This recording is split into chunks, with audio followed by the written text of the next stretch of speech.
नमस्कार बच्चों, आइए बच्चों आज हम इस वीडियो के माध्यम से लर्निंग आउटकम आधारित लर्निंग ऐप सामग्री ब्रिज कोर्स कक्षा 8 विषय सामाजिक विज्ञान, इसके अंतर्गत हम देखेंगे।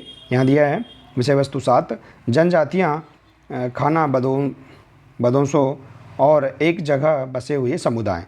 तो आइए हम इसका सामान्य परिचय विषय वस्तु का जान लेंगे। देखिए बच्चों, इससे पहले यदि आपने इस चैनल को सब्सक्राइब नहीं किया है तो आप इस चैनल को सब्सक्राइब कर लें, बेल आइकन को प्रेस कर लें, ताकि इसी प्रकार के आगे के और भी महत्वपूर्ण वीडियो आप तक पहुंचते रहेंगे। तो आइए देखते हैं विषय वस्तु का संक्षिप्त परिचय। देखिए बच्चों, विषय वस्तु का हम संक्षिप्त परिचय जानने के बाद इसमें दी गई अभ्यास वर्कशीटों के प्रश्नों के आंसर हम इन विषय वस्तुओं के संक्षिप्त परिचय से खोजकर हम लिख सकते हैं।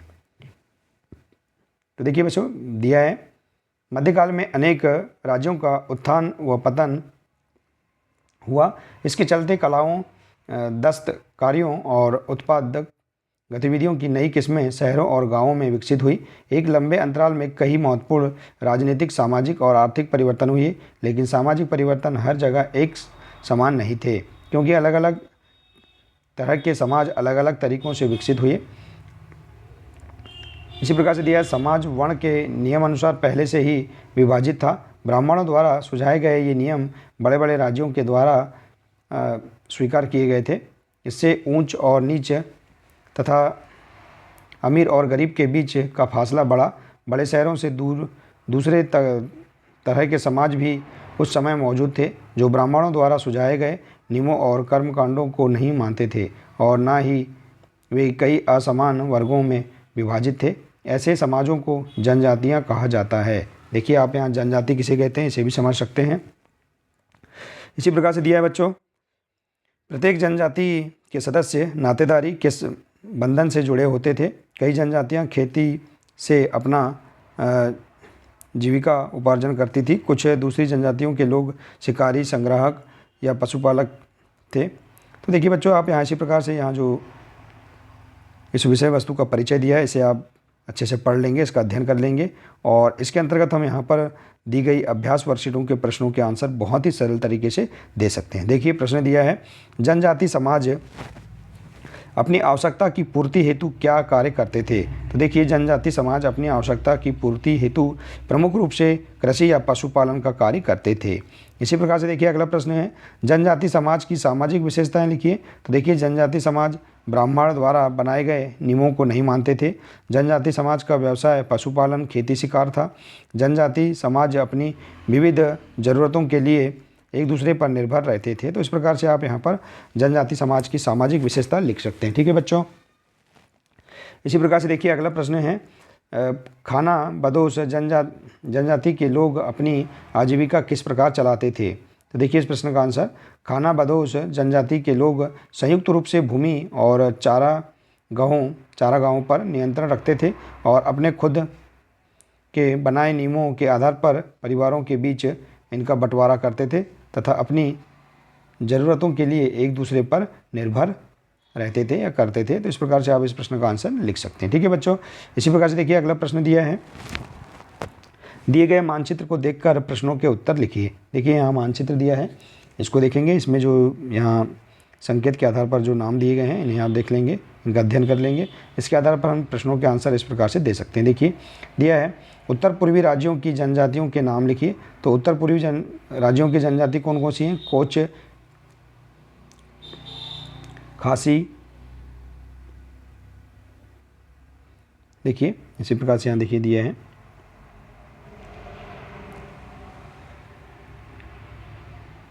कोच, खासी, अहोन, काचरीस और नागा। तो इस प्रकार से आप यहाँ पर उत्तर पूर्वी राज्यों की जनजातियों के नाम लिख सकते हैं। इसी प्रकार से देखिए अगला है, पंजाब प्रांत में कौन कौन सी जनजातियों के लोग पाए जाते हैं। तो देखिए पंजाब प्रांत में लंगाहा, जंजुहा, खोकट और देखिए गखर जनजाति के लोग पाए जाते हैं। इसी प्रकार से देखिए भील, कोली एवं गोंड जनजाति के लोग किन किन राज्यों में पाए जाते हैं। तो गुजरात, मध्य प्रदेश और महाराष्ट्र में भील, गोंड और कोली जनजाति के लोग पाए जाते हैं। इसी प्रकार से दिया देखिए यहाँ प्रोजेक्ट कार्य, मध्य प्रदेश की किसी जनजाति से संबंधित औजार, बर्तन, गहने, कलाकृतियों के चित्र एकत्रित कर यहाँ चस्पा करें और इनके निर्माण तथा उपयोग के बारे में 1-2 वाक्यों में विवरण लिखें। देखिए आप यहाँ जनजातियों के औजार और गहनों को आप एकत्रित करके यहाँ के चित्र भी लगा सकते हैं। और यहाँ देखिए जैसे भील जनजाति, इसके देखिए औजार कौन कौन से हैं, तीर कमान, जंगली पशुओं का शिकार, इसी प्रकार से फटकिया पक्षियों को पकड़ने के लिए। इसके बर्तन भील जनजाति के मिट्टी के बर्तन, मक्का पीसने की चक्की, बाँस से बना पालना। और इसी प्रकार से गहने देखिए हाथी दांत के मोटे कड़े गले में, चांदी की मोटी हंसली, कानों में बालियां, माथे में लाल या चांदी का झालर और नाक में नथ। इस प्रकार से आप भील जनजाति की औजार, बर्तन और गहनों के बारे में इनकी विशेषताएं आप बता सकते हैं। इसी प्रकार से देखिए बच्चों यहाँ दिया है स्व आकलन हेतु वर्कशीट।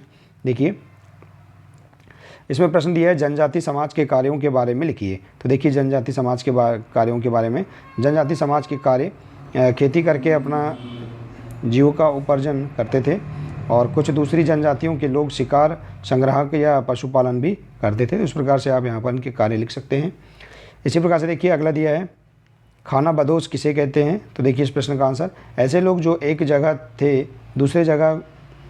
से दूसरे जगह घूमते रहते हैं, जिनके रहने का कोई स्थायी निवास या ठिकाना नहीं रहता है, खाना बदोश कहलाता है। इसी प्रकार से देखिए गोंड अथवा भील जनजाति समाज द्वारा मनाए जाने वाले किसी एक त्यौहार का विवरण लिखिए। तो देखिए भील जनजाति द्वारा त्यौहार है दिवासा।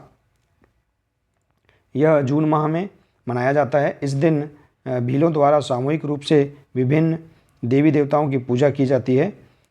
बलि देना तथा मत्स्य का तर्पण किया जाता है मग का। देखिए तो इस प्रकार से आप यहाँ पर भील जनजाति के त्यौहार के बारे में लिख सकते हैं। ठीक है,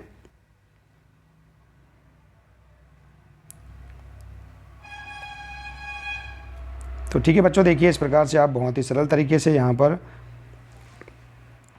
दी गई सभी वर्कशीट के प्रश्नों के आंसर आप यहाँ पर इस प्रकार से लिख सकते हैं। ठीक है बच्चों, देखिए बहुत ही सरल वर्कशीट हैं। तो बच्चों आशा है कि आपको इसके अंतर्गत दी गई सभी वर्कशीटों के प्रश्नों के आंसर समझ में आ गए होंगे। तो बच्चों आज के लिए सिर्फ इतना ही है। मिलते हैं नेक्स्ट वीडियो में। नमस्कार।